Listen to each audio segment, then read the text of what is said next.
News ಲಂಚ್ಗೆ ಮತ್ತೊಮ್ಮೆ ಸ್ವಾಗತ.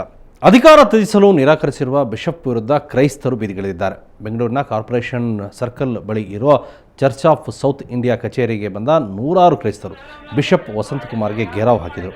Bishop Vasanthakumar ದಕ್ಷಿಣ ಭಾರತ ಚರ್ಚ್ಗಳ ಒಕ್ಕೂಟದ ಸಲಹಾ ಸಮಿತಿಯ ಅಧ್ಯಕ್ಷರಾಗಿದ್ದಾರೆ. 2 ವರ್ಷಗಳ ಕಾಲದ ಇವರ ಅಧಿಕಾರಾವಧಿ 6 ತಿಂಗಳ ಹಿಂದೆಯೇ ಮುಗಿದು ಹೋಗಿದೆ. ತಕ್ಷಣ ಚುನಾವಣೆ ನಡೆಸಿ ಹೊಸ ಸಲಹಾ ಸಮಿತಿ ರಚಿಸಬೇಕು ಅಂತ ಚೆನ್ನೈ ಹೈಕೋರ್ಟ್ ಆದೇಶ ನೀಡಿದೆ. ಆದರೂ ವಸಂತಕುಮಾರ್ ತಮ್ಮ ಸ್ಥಾನದಿಂದ ಕೆಳಗಿಳಿತಾ ಇಲ್ಲ ಅನ್ನೋದು ಕ್ರೈಸ್ತರ ಆರೋಪ. ಜನರ ಪ್ರತಿಭಟನೆಗೆ ಹೆದರಿದ ವಸಂತಕುಮಾರ್ ರಾಜೀನಾಮೆ ಕೊಡಲು ಒಪ್ಪಿಕೊಂಡಿದ್ದಾರೆಂದು ತಿಳಿದು ಬಂದಿದೆ.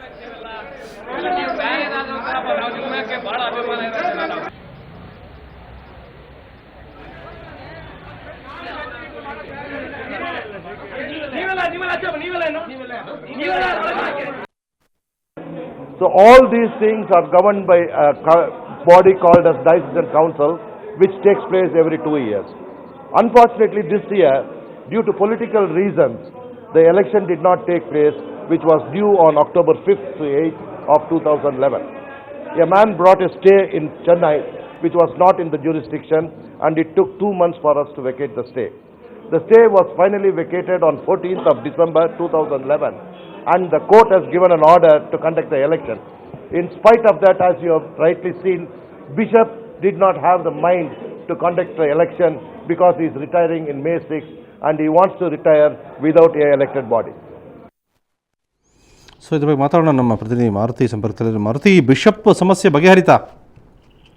ಒಂದು ಹಂತದಲ್ಲಿ ಬಗೆಹರಿತು ಅನ್ಕೊಂಡಿದ್ವಿ ಅಮಿತ್. ಆದ್ರೆ ಈಗ ಮತ್ತೊಂದು ತಿರುವನ್ನ ಪಡ್ಕೊಂತ ಇದ್ದು, ಮಾಧ್ಯಮದವರು ಬಿಷಪ್ ಅವರನ್ನ ಮಾತನಾಡಿಸಕ್ಕೆ ಹೋದಂತಹ ಸಂದರ್ಭದಲ್ಲಿ ಬಿಷಪ್ ನಾನು ಯಾವುದೇ ಪ್ರತಿಕ್ರಿಯೆಯನ್ನ ಕೊಡುವುದಿಲ್ಲ, ಯಾಕಂದ್ರೆ ನಾನು ಮಾಧ್ಯಮದವರನ್ನ ಕರೆದೂ ಇಲ್ಲ, ಕರೆದವರು ಇದಕ್ಕೆ ಪ್ರತಿಕ್ರಿಯೆ ಕೊಡ್ಲಿ ಅಷ್ಟೇ ಹೊರತು ನಾನು ಕೊಡುವುದಿಲ್ಲ ಅನ್ನುವಂತಹ ಒಂದು ಮಾಹಿತಿಯನ್ನು ಅವರ ಪ್ರತಿನಿಧಿಯಿಂದ ಅವರು ರವಾನಿಸಿದ್ರು.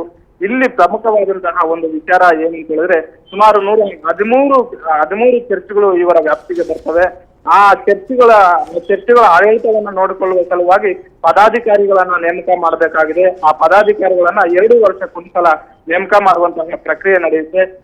ಈಗಾಗಲೇ 6 ತಿಂಗಳ ಹಿಂದೆನೆ ಆ ಪದಾಧಿಕಾರಿಗಳ ಒಂದು ಅವಧಿ ಏನಿತ್ತು ಅದು ಮುಕ್ತಾಯವಾಗಿದೆ.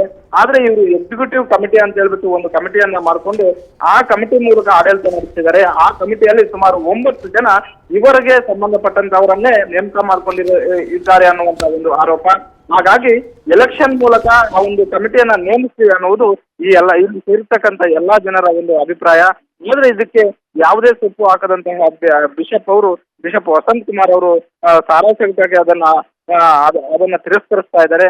ಬೆಳಿಗ್ಗೆ ಎಳೆದು ಎಲ್ಲಾ ಮುಗಿಬಿದ್ದಂತಹ ಸಂದರ್ಭದಲ್ಲಿ ನಾನು ರಾಜೀನಾಮೆ ಕೊಡ್ತೀನಿ, ಎಲೆಕ್ಷನ್ ಮಾಡ್ತೀನಿ ಅನ್ನುವಂತ ಒಂದು ಮಾಹಿತಿಯನ್ನ ಹೇಳಿದ್ರು. ಆದ್ರೆ ತದನಂತರ ಸ್ವಲ್ಪ ತಣ್ಣಗಾದ ಸಮಯದಲ್ಲಿ ನೀವೇನ್ ಮಾಡ್ಕೊಳ್ಳಿ, ನಾನಂತೂ ಬಿಟ್ಟುಕೊಡುವುದಿಲ್ಲ ಅನ್ನುವಂತ ಒಂದು ಮಾಹಿತಿ ಹೇಳ್ತಿದ್ದಾರೆ. ಇನ್ನು ಮೇ ತಿಂಗಳಿಗೆ ಇವರ 65 ವರ್ಷಗಳ ಅವಧಿ ಪೂರ್ಣವಾಗುತ್ತೆ. ಅಂದ್ರೆ 97ರಲ್ಲಿ ಇವರು ಬಿಷಪ್ ಆಗಿ ಆಯ್ಕೆ ಆಗಿದ್ರು. ಮೇ ತಿಂಗಳಿಗೆ ಇವರ ಅವಧಿ ಕೂಡ ಕಂಪ್ಲೀಟ್ ಆಗುತ್ತೆ. ಅದರ ನಂತರ ಹೊಸ ಬಿಷಪ್ ಅವರನ್ನ ನೇಮಕ ಮಾಡಬೇಕಾಗುತ್ತೆ. ಆದ್ರೆ ಈಗ ಇವರೆಲ್ಲರ ಕೊರಗು ಪದಾಧಿಕಾರಿಗಳನ್ನ 2 ವರ್ಷಗಳ ಅವಧಿಗೆ ಪದಾಧಿಕಾರಿಗಳನ್ನ ನೇಮಿಸಿ ಅನ್ನುವುದು. ಯಾಕಂದ್ರೆ ಒಂದು ವೇಳೆ ಪದಾಧಿಕಾರಿಗಳನ್ನ ನೇಮಿಸದೆ ಇದೇ ಇರುವಂತಹ ಕಮಿಟಿ ಏನಾದರೂ ಮುಂದುವರಿಸಿದಂತಹ ಸಂದರ್ಭದಲ್ಲಿ ಆಡಳಿತ ದುರುಪಯೋಗವಾಗುವುದರಲ್ಲಿ ಯಾವುದೇ ಅನುಮಾನವಿಲ್ಲ.